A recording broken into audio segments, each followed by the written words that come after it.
ائمہ اکرام کی ذمہ داریوں میں سے ایک اہم ذمہ داری یہ بھی ہے کہ امامت کے دوران اپنے مصلیوں میں سے کچھ ایسے افراد تیار کریں جو آپ کی غیر موجودگی میں آپ کے مصلی کو سنبھال سکیں۔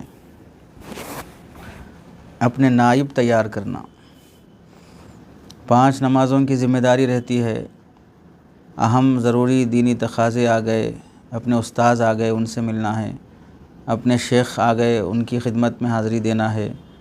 کوئی بھی مسئلہ ہو تو یہی مصیبت رہتی ہے کہ صدر صاحب ناراض ہو جاتے، کمیٹی والے کچھ بولتے، متولی کچھ بولتے، اس واسطے جانا ضروری ہے۔ حتیٰ کہ بعض مرتبہ ایسا بھی ہوا کہ گاؤں دیہات اور ڈسٹرکٹ سے بیچارے رشتہ دار، حتیٰ کہ خاص نسبتی بھائی، نسبی بھائی، والدہ وغیرہ آئے علاج کے لیے شہر، تو آپ ہاسپٹل لے جا کے گیٹ کے پاس چھوڑ کے آ جا رہے، نہیں میرے کو نماز ٹائم ہو گیا، صدر صاحب تنگ کرتے، فلاں کرتے۔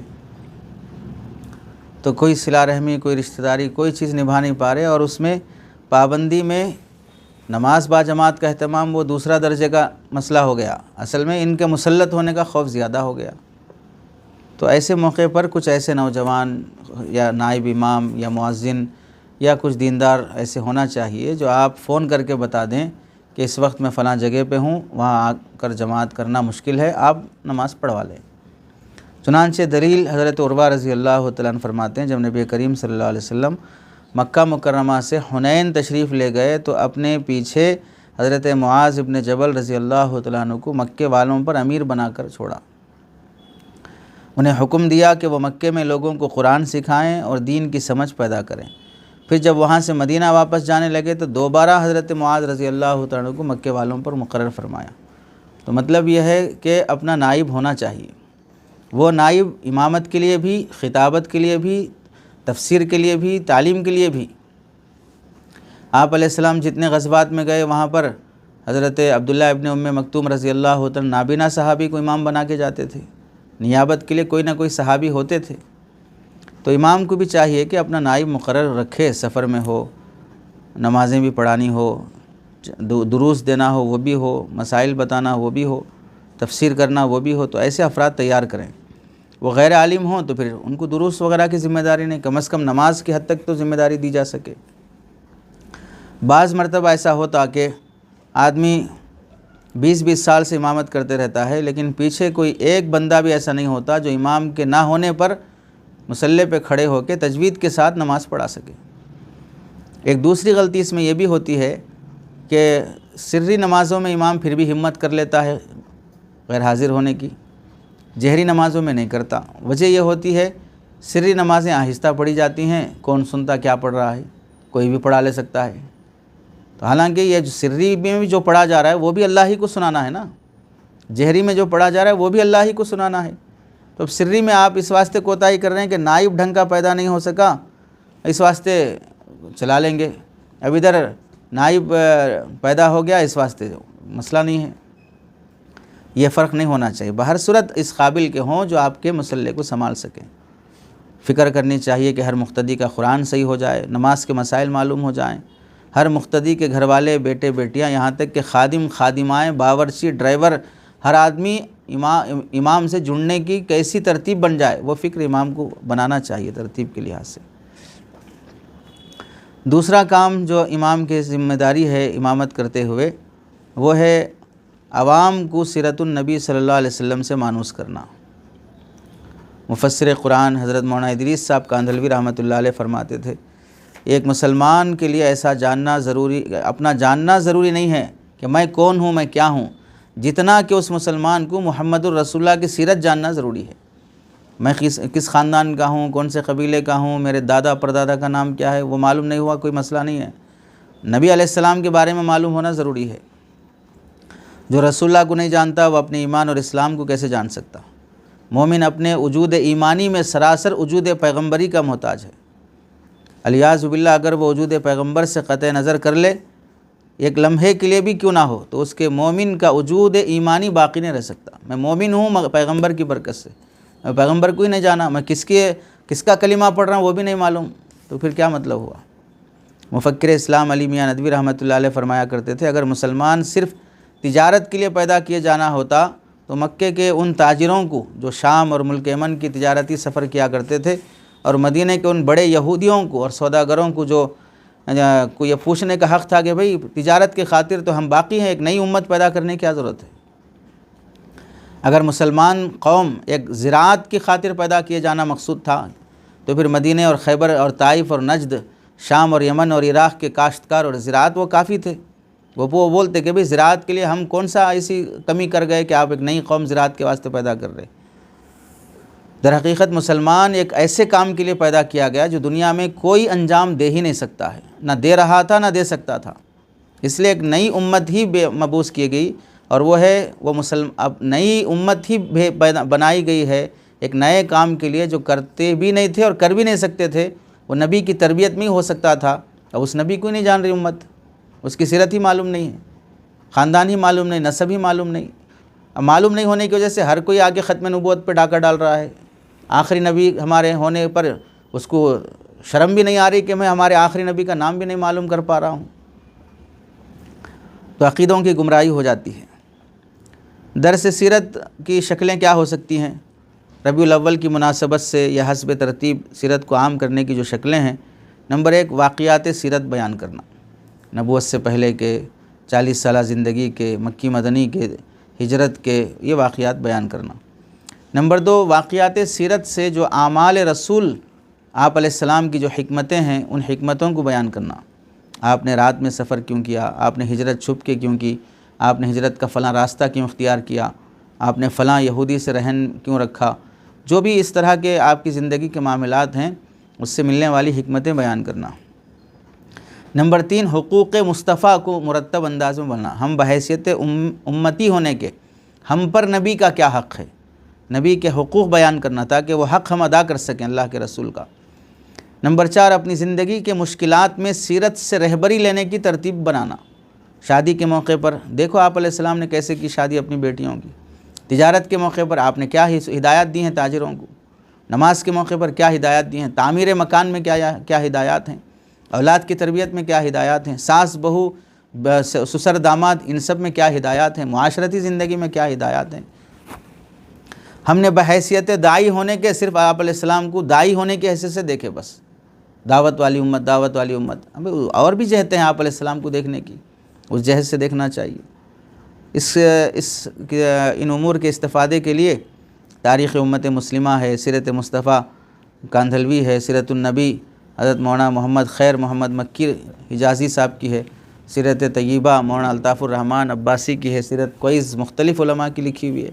ایک اچھی کتاب ہے پیام سیرت عصر حاضر کے پس منظر میں، حضرت مولانا خالد سیف اللہ رحمانی صاحب کی موضوعاتی ترتیب پر ہے۔ فقہ السیرہ علامہ محمد سعید رمضان البوتی کی ہے، الدکتور موفق سالم نوری کی ہے۔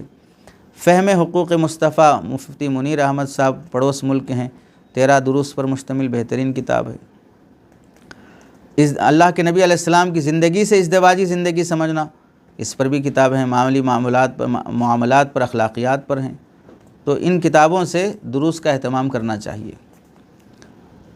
تیسرا کام جو بحیثیت امام ہم کو کرنا چاہیے، فجر میں مصلیوں کی کمی کو ختم کرنے کی کوشش، کہ دیگر نمازوں کے مقابلے میں فجر میں مصلی کم کیوں آتے ہیں۔ ظاہر سی بات ہے اس ایسے موقع پہ ذہن سازی ہونا، جو تاخیر سے سوتا ہے تاخیر سے اٹھے گا، اور فجر کی نماز کو اٹھانے کا اہتمام، اذان کا اہتمام ہوتا ہے، گھر گھر جا کر اٹھانے والی ایک ٹیم پیدا کرنا نوجوانوں کی، جو اذان پر اٹھ جائے اور آ کر اپنے محلے اور اپنے گلی کے لوگوں کے ڈور ٹو ڈور جا کر ان کو نماز کے لیے اٹھا کر لانے کی کوشش کریں، ویسی ایک جماعت بنانا۔ آدمی تھکا ہوا رہتا ہے دن بھر تو آرام ضرورت رہتی ہے، فطری تقاضا ہے، اب اس کے لیے جلدی سونا جلدی اٹھنا رہتا ہے، تاخیر سے سوئے گا تو جلدی کیسے اٹھے گا؟ اور جلدی سونے کے لیے جو آدمی اسکرین اور ٹیکنالوجی میں گھنٹے مصروف ہو جاتا ہے، تکیہ لگا کر 2 گھنٹے لیٹے لیٹے موبائل میں مصروف رہتا ہے، جب بدن تھکا ہوا ہے، دماغ پر بوجھ ہے، صحت متاثر ہوتی ہے، جوانی سے پہلے ہی آدمی پہ بڑھاپا آ جاتا ہے، چڑچڑاپن آ جاتا ہے، نیٹ کے غلط استعمال سے جسمانی اور روحانی بلکہ ایمانی نقصانات ہوتے ہیں، تو اس چیز کو اپنے سمجھاتے رہنا بار بار۔ کسی کے گھر کی لائٹ بھی دیر تک جلتی رہے تو دوسرے دن پوچھ لینا کیا بات ہے 12 بجے تک جلتی رہے آپ کے گھر کی لائٹ، جلدی سونے کا اہتمام کرو، فجر میں دکھ ہی نہیں رہے ہو ایک ہفتے سے۔ ذہن سازی بہت ضروری ہوتی ہے۔ موبائل ہم استعمال نہیں کر رہے ہیں، موبائل ہم کو استعمال کر رہا ہے۔ آدمی اس کے دلدل میں پھنستے جا رہا ہے، 10 منٹ کے بہانے 2 گھنٹے اس میں غرق ہو رہا ہے۔ دروس کے ذریعے ذہن سازی کرنا، فجر کی نماز کو اٹھانے کے لیے جو امور ہوتے ہیں، مستقل کتاب ہے نماز فجر کی اہمیت اور سنت فجر کے احکام۔ فجر میں جماعت کیوں چھوٹتی ہے، کیوں دیر سے لوگ آتے ہیں، کیوں جماعت کی کثرت نہیں ہوتی ہے، اس سے سارے وجوہات پر آدمی بار بار توجہ دلاتے رہنا۔ عیدین کے نمازی دیکھیں تقریباً 100% رہتے، ہر مسلمان عید کے دن آ جاتا۔ جمعہ کے نمازی تقریباً 80% تو ہو ہی جاتے ہیں۔ فجر کے نمازی 10% بھی مشکل ہے، 100 میں سے 10 ہی آدمی نظر آئیں گے۔ ہر مسجد کا تقریباً یہ ایسا ہی حال ہے۔ تو اپنی مسجد کو فجر کے نمازیوں کی تعداد بڑھانے کی خاطر فکر کرنا، یہ سوچنا کہ بھئی فجر کا نور کتنے مسلمانوں کے گھر میں داخل ہو رہا ہے، کتنے مسلمان یہودی اور کافروں کی طرح نماز کی غفلت کے ساتھ سو رہے ہیں۔ کرونا سے بڑی بیماری ہے فجر کی غفلت۔ پریشانی اور مصیبت کرونا تو سب روتے ہیں، تعویذ وغیرہ کے لیے مارے پھرتے ہیں، لیکن فجر کی نماز کی برکتیں جو حفاظت اور برکت والی ہے اس سے محروم رہتے ہیں۔ تو عشاء کے بعد کی لغویات اپنے مقتدیوں سے چھڑانے کی کوشش کرنا اس کی خاطر، تاکہ جلد سو سکیں اور رات کی نحوستوں سے بچ سکیں، معصیتوں سے بچ سکیں۔ فجر کی جب نماز کی پابندی ہو جائے گی تو دوسری نیکیاں بسہولت آسان ہو جاتی ہیں۔ الحسنۃ تجلب اختہا، نیکی نیکی کو کھینچ لاتی ہے، تو فجر کی نماز دوسری نیکیوں کو کھینچ لاتی ہے۔ یورپ اور امریکہ میں رات میں جلدی سونے کا رواج ہے۔ رات 9 بجے کے بعد کسی کو فون کرنا گویا کہ وہ ایمرجنسی کال رہتا، کسی کی موت کی خبر، جنازے کی خبر، حادثے کی خبر، ایسا سمجھتے ہیں لوگ۔ صبح ہوتے ہی جلدی دفتر چلے جانا، اپنے کام میں لگ جانا، یہ ہوتا ہے۔ ہمارے ملک میں بھی دیکھ لو، غیر مسلموں کے محلوں میں رات میں دیر تک جاگتے نہیں ہیں، لوگ جلد سو جاتے ہیں۔ مجلس بازی کی بیماری ہم لوگوں میں ہے، ہمارے نوجوان دیر تک جاگتے ہیں اور رات میں تہجد کے وقت جا کے سوتے ہیں، اور پھر صبح غیر مسلم لڑکے لڑکیاں عورتیں سب، چاہے ڈاکٹرز ہوں انجینئر ہوں، وہ سب لوگ صحت کی حفاظت کے خاطر صبح سویرے فٹ پاتھ پر، پارکوں میں، سڑکوں پر اپنا لباس پہن کر مخصوص طریقے کا وہ ورزش کرتے ہیں، واکنگ کرتے ہیں، جاگنگ کرتے ہیں، وہ سب ہے۔ اور اللہ تعالیٰ نے ہمیں اپنی ذمہ داری سے اٹھنے کے بجائے ایک شرعی اور دینی ذمہ داری دی، صبح فریش ہو کر، منہ ہاتھ دھو کے، تازہ دم ہو کے، مسواک کر کے، گھر سے سنتیں پڑھ کے مسجد آ کر اٹھ بیٹھ کرو، یہ نماز ادا کرو، اشراق تک بیٹھو۔ یہ خود صحت کی بہت بڑی دلیل ہے۔ اور ہم فجر کی وہ عمل چھوڑ کے سوتے ہیں اور وہ لوگ ورزش میں لگے رہتے ہیں۔ منافقوں میں سب سے بھاری جو نماز ہوتی تھی وہ عشاء اور فجر کی تھی۔ آج ایسے کتنے منافق گھروں میں ہیں، اندازہ کر لیں۔ نمازوں کے ثواب کا اندازہ اگر ہو جائے فجر اور عشاء کی، تو آدمی گھٹنوں کے بل چلا آئے۔ تو کامل ایمان والا فجر اور عشاء نہیں چھوڑتا۔ تو گویا کہ 80% ہماری قوم ایمان کے کمال سے محروم ہے، تو اس کی طرف توجہ دلانا چاہیے۔ رہی یہ بات کہ جب ہم ذہن سازی کریں گے، توجہ دلائیں گے، لوگ نہیں سنیں گے، نہیں مانیں گے، یہ نہیں سنیں گے، نہیں مانیں گے کہ ٹینشن میں نہیں رہنا۔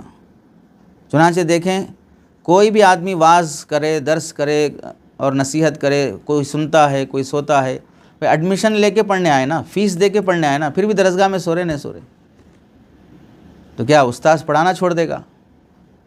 بالکل یہی بات کہ بھئی ہم ذمہ داری سے امام بنے ہیں نا، تو اب وہ سنے نہیں سنے، ایسا تھوڑی کہ بھئی نہیں سن رہے بول کے میں نصیحت کرنا چھوڑ دوں گا۔ نبی کریم صلی اللہ علیہ وسلم کے بارے میں دیکھیں،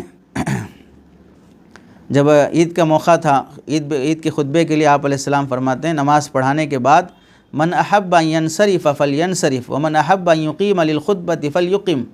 سنن نسائی کی روایت ہے کہ بھئی جس کو نماز عید کے بعد خطبہ سننے کے لیے بیٹھنا ہے بیٹھے، اور جس کو جانا ہے جائے۔ تو چلے جانے پر آپ کوئی ناراضگی ظاہر نہیں فرما رہے ہیں۔ تو ہم لوگ کہتے ہیں کہ بھئی کوئی سنتا ہی نہیں ہماری، ہم کیا نصیحت کریں، کیا درس دیں، ہم کیا یہ کریں۔ وسعت پیدا کرنی چاہیے، اس بات پہ راضی رہنا چاہیے، جتنے افراد کو میں بنا سکوں گا، ایسا درس دوں گا کہ لوگ سننے پہ مجبور ہو جائیں، ویسی تیاری سے آؤں گا۔ اٹھ کر جانے والے افراد کتنے رہتے؟ 2 رہتے، 3 رہتے، باقی 10 تو بیٹھے ہیں نا بھائی۔ ان 10 کو پازیٹیو میں لو، آپ ان 3 کا نیگیٹو دماغ پہ کیوں سوار کر رہے ہو؟ 3 چلے گئے، 3 چلے گئے، ارے 3 جانے دو، جس کو مقدر نہیں محروم ہوئے گا، اور جو باقی 10 سن رہے ہیں ان کی تو قدر کر لیں. چلو 10 چلے گئے، 3 سن رہے ہیں، 3 کی تو قدر کر لیں. یہ 3 کا ذہن بن گیا تو کل کے دن اور 3 پر محنت کا موقع ملے گا. جتنوں پر محنت کر سکتے ہیں اتنی کی قدر کر کے محنت کرتے رہنا چاہیے. واقعہ ہے، صحیح بخاری کی روایت ہے، ایک بار اللہ کے نبی علیہ السلام صحابہ میں کچھ بیان فرما رہے تھے تو 2-3 آدمی باہر سے آئے. ان میں سے 2 نبی علیہ السلام کے پاس آ گئے، ایک باہر سے ہی چلا گیا، وہ اندر بھی نہیں آیا. اندر آنے والوں میں سے بھی ایک ہے جو مجلس میں خالی جگہ دیکھ کر وہ نزدیک آ کر بیٹھا اور وہ آخری میں ہی بیٹھ گیا، جہاں پر آیا تھا وہیں پیچھے ہی بیٹھ گیا. رسول اللہ صلی اللہ علیہ وسلم جب واعظ سے فارغ ہوئے تو فرمایا، کیا میں ان 3 لوگوں کے بارے میں نہ بتاؤں؟ ان میں سے ایک نے تو اللہ کی طرف جگہ بنائی تو اللہ نے بھی اسے اپنی طرف جگہ بنائی. جگہ ڈھونڈا کہاں مل سکتی، نزدیک جا کے بیٹھوں، مل گئی جگہ اسے، تو یہ اللہ کی طرف سے جگہ ملی اس کو. اور دوسرے نے شرم محسوس کی اور مجلس سے رخ نہ پھیرا تو اللہ نے اس کے لیے بھی حیا کی، یعنی جہاں بیٹھ سکتے وہاں بیٹھ جاؤ بے آخر میں. تیسرا شخص رخ موڑ گیا، اندر بھی نہیں آیا، باہر سے چلا گیا تو اللہ نے بھی اس سے رخ موڑ لیا. تو یہ نظام ہے اللہ تعالیٰ کا، نبی کی مجلس ہے، صحابہ اکرام میں سے ہیں، ایک آگے آ رہے ہیں، ایک پیچھے بیٹھ جا رہے ہیں، ایک باہر سے نکل جا رہے ہیں. تو اس زمانے میں یہ ہوتا تھا تو ہم کون سے کیا حیثیت کہیں گے ہمارے درس میں ہمارے بیان میں کوئی بیٹھ رہا کوئی نہیں بیٹھ رہا. ہمیں اپنا کام کرتے رہنا چاہیے، ذہن سازی والا کام جاری رہنا چاہیے. کتنے کام ہو گئے؟ 3 کام. چوتھا کام ہے مسائل بتانے سے متعلق، کہ بحیثیت امام ہمیں مسائل بتانے میں کس درجے کا رویہ اختیار کرنا چاہیے. یہ مضمون خود کافی طویل ہے، اگلی نشست میں اسے بیان کر لیں گے.